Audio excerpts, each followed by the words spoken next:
Advocate Harish Rawal यांच्या नेतृत्वाखाली ballad येथील नुकसानग्रस्त शेतकऱ्यांनी काढला मोर्चा।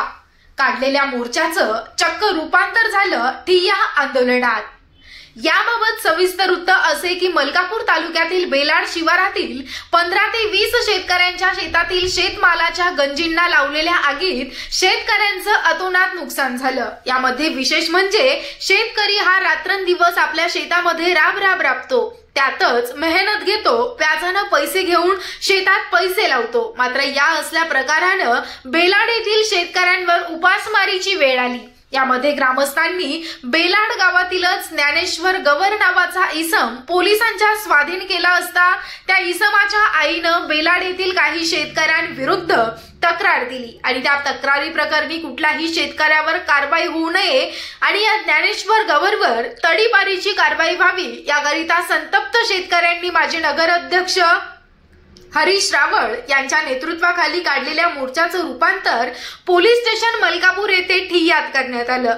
मात्र मलकापूर शहर पोलीस स्टेशन येथील डीबी पथकाचे इंचार्ज PSI वर्गे यांनी संतप्त झालेल्या शेतकऱ्यांची समजूत काढत त्या सर्व जमावाला योग्यरित्या इसमावर कार्यवाही केल्या जाईल असं आश्वासन हरीश रावळ आणि संतप्त झालेल्या जमावाला दिलं। यावेळी माजी नगराध्यक्ष हरीश रावळ, बेलाड येथील शेकडो शेतकरी उपस्थित होते।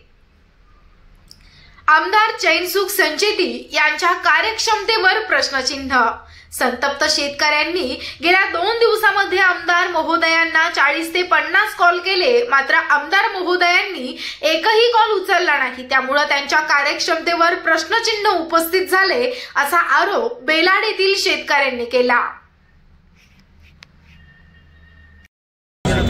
आज आम्ही बेलाड येथील शेतकरी शुक्रवारी रात्री झालेल्या शेतीच्या नुकसानीसाठी उपविभागीय अधिकारी यांच्याकडे आलो आणि त्यांना निवेदन सादर केलं। आम्हाला नुकसान भरपाई मिळण्यात यावी व झालेले त्यांनी उलट चोराने आमच्यावर दाखल केलेले गुन्हे काही लोकांवर ते मागे घेण्यात यावे या संदर्भात आम्ही आमदार चैनसुख संचेती यांच्याशी संपर्क केला असता त्यांनी आमचा एकाही कोणी कास्तकाराचा फोन उचलला नाही। 40 ते 50 फोन आम्ही कॉल त्यांना केले 2 दिवस, परंतु त्यांनी कोणताही कॉल उचलला नाही।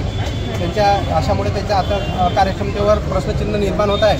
तरी त्यांनी लक्ष घालावं आणि उपविभागीय अधिकारी आणि शासनाने आम्हाला मदत द्यावी अशी आम्ही एका निवेदनाद्वारे आज मागणी केली।